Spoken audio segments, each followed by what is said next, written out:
In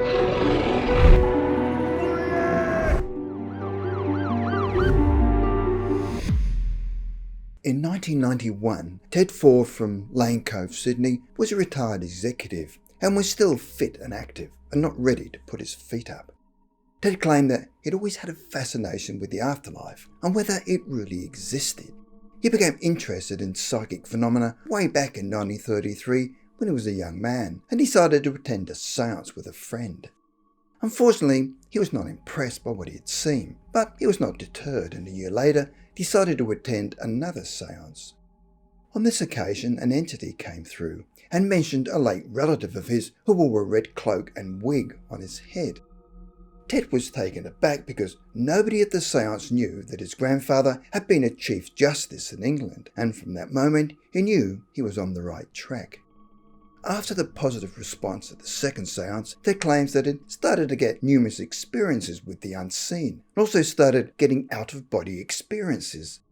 It would happen early in the morning, when he was still half asleep, where he suddenly found himself in a forest glade, where the colour of the trees were more vivid than anything he'd ever seen, and the flowers around him were not only different, but much brighter.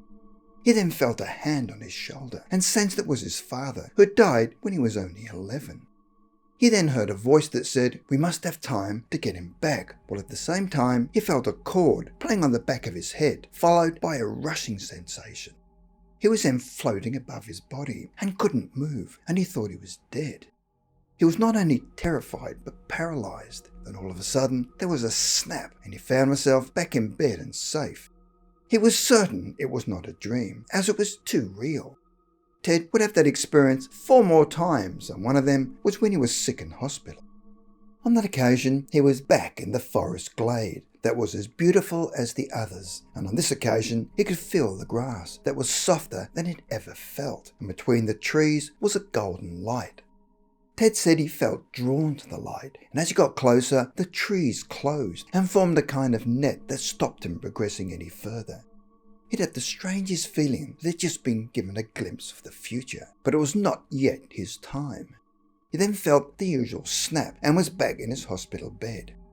In 1970, Ford and his wife travelled to England, where his aim was to sit with the best mediums he could find and catch up with some distant relatives.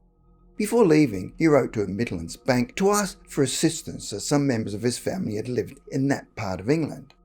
However, from the moment they arrived in England, they encountered a series of strange coincidences. After checking out the various mediums, the most impressive was Leslie Flint, who was an independent voice medium. Before the seance began, Leslie Flint invited Ford to thoroughly check the room for any microphones, speakers, or any other electronic devices, but Ted found nothing. Ford described that during a sitting, entities would use ectoplasm drawn from Flint's body. They then constructed a voice box, but not around Flint, but away from him. Voices would then emanate from the ceiling, floor, and other parts of the room.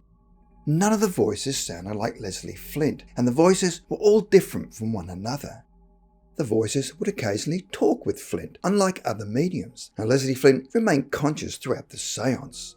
Ford was even more convinced when the voices would overlap each other, proving that Flint could not have been a fake. The Fords would meet with Leslie Flint on many occasions, and on one visit, a voice came through and introduced himself as George Watson. Ford said he did not know him, and why did he want to speak with him?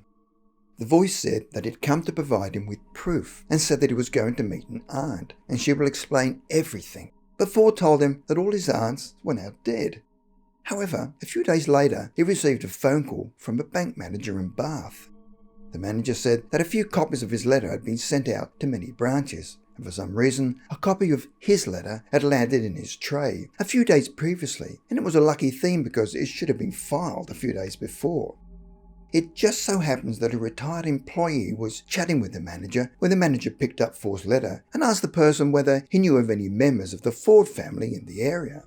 The person said that they knew of an Ethel Ford who lived at 12 Kensington Place in Bath. Ford and his wife then visited the woman, where they established that there was a family connection.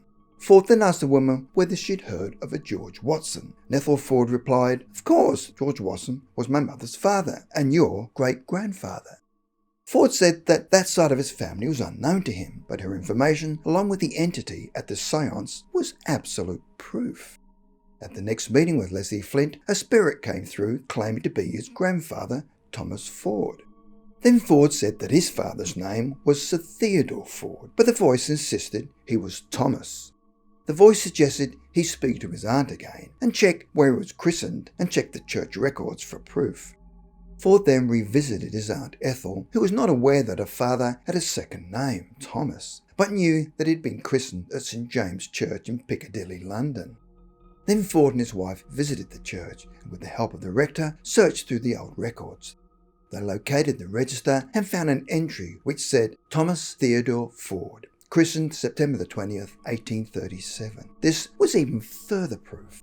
While the Fords were still in England, Mrs. Ford's mother had died in Australia, and she came through in spirit. She said she was taken to her own funeral, but didn't like it much, and said that she was to be buried alongside her husband. This surprised the Fords because her mother had planned to be cremated and not buried. When they got back to Australia, they found that she'd indeed been buried alongside her husband, just as the spirit had said. After returning, they continued having seances at their home in Lane Cove. On many occasions, there was a spirit who would often come through and claimed she was the spirit of a child. The spirit would often talk about glasses, and that when she was alive, she said they made her look more pretty. One night, he said jokingly that it was unfortunate that he could not see her wearing her precious glasses. That morning, around 3 a.m, when the room was in total darkness, the spirit of a girl appeared at the bottom of the bed. She looked to be about 8 years old and wore a bright blue frock and was wearing the glasses she always spoke about. The strangest thing was that she didn't look like a transparent ghost but was solid, just like any living child. The colours around her were beautiful. He was so astonished at what he was looking at that he never said a word, and neither did the little girl. Then after about 3 seconds, she simply vanished into thin air. For some reason, Ted never told his wife or friends what he'd experienced, but in the next seance, the young girl came through again and said, "I appeared to you, did you see me?" Then went on talking to someone else. When he and his wife reached their 80s, they stopped having seances in their home and said he looked for proof of the afterlife and found it. At the age of 84, did not care whether anyone believed him or not.